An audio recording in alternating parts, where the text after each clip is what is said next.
ஒரு காலத்தில் உலக நாடுகளிடமிருந்து ஆயுதங்களை இறக்குமதி செய்வதில் முதலிடத்தில் இருந்த இந்தியாவை இன்று உலக நாடுகளுக்கே ஆயுதங்களை விற்கச் செய்யும் உலகளாவிய ஏற்றுமதியாளராக மாற்றி வரலாற்றை புரட்டி போட்டிருக்கிறார் பிரதமர் நரேந்திர மோடி. பாரத பிரதமர் மோடியின் தொலைநோக்கு பார்வையும் துணிச்சலான கொள்கை முடிவுகளும் இந்திய பாதுகாப்புத் துறையை இன்று உலகமே வியந்து பார்க்கும் ஒரு மாபெரும் ராணுவ பேரரசாக மாற்றிக் காட்டியுள்ளன.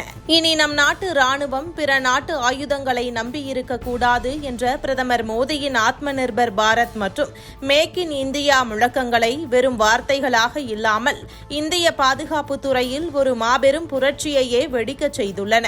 2014 ஆண்டுக்கு முன்பு இந்தியாவின் பாதுகாப்பு ஏற்றுமதி என்பது வெறும் சில 100 கோடிகளில் மட்டுமே சுருங்கி போயிருந்த அவல நிலையை மாற்றி கடந்த நிதியாண்டில் இந்தியாவின் பாதுகாப்புத்துறை ஏற்றுமதியை 21,083 கோடி ரூபாய் என்ற வரலாற்று சாதனை உச்சத்திற்கு கொண்டு சென்றுள்ளது மோடி அரசு. இந்த அசுர வளர்ச்சியின் மூலம் சுமார் 85க்கும் மேற்பட்ட உலக நாடுகளுக்கு இன்று இந்தியா தனது அதிநவீன ராணுவ தளவாடங்களை கம்பீரமாக ஏற்றுமதி செய்து வருகிறது. இந்தியாவின் இந்த ராணுவ ஏற்றுமதி வரலாற்றில் மிக முக்கியமான திருப்பமாக அமைந்தது உலகிலேயே அதிவேக சூப்பர்சோனிக் ஏவுகணையான பிரம்மோஸ் ஏவுகணையை வெளிநாடுகளுக்கு விற்க பிரதமர் மோடி எடுத்த துணிச்சலான முடிவுதான். பிலிப்பைன்ஸ் நாடு இந்தியாவின் பிரம்மோஸ் ஏவுகணைகளை வாங்க பல்லாயிரம் கோடி ரூபாய் மதிப்பில் ஒப்பந்தம் செய்தது. உலக அரங்கில் இந்தியாவின் மதிப்பை இது இமாலய அளவிற்கு உயர்த்தியது.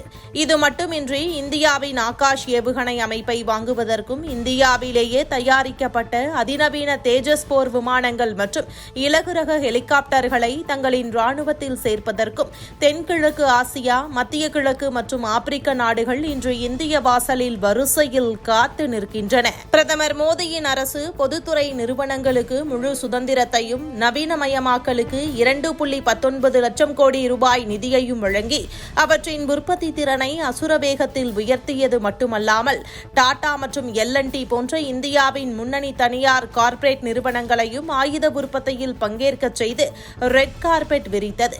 இதன் விளைவாக ஏவுகணைகள் மற்றும் போர் விமானங்கள் மட்டுமின்றி இந்திய மண்ணில் தயாராகும் அதிநவீன குண்டு துளைக்காத ஆடைகள், கவச வாகனங்கள், ரேடார்கள், பீரங்கி வெடிமருந்துகள் மற்றும் எல்லையை காக்கும் ஆளில்லா ட்ரோன் தொழில்நுட்பங்கள் என அனைத்தும் சர்வதேச தரத்தில் உலக சந்தையை ஆக்கிரமிக்க தொடங்கியுள்ளன.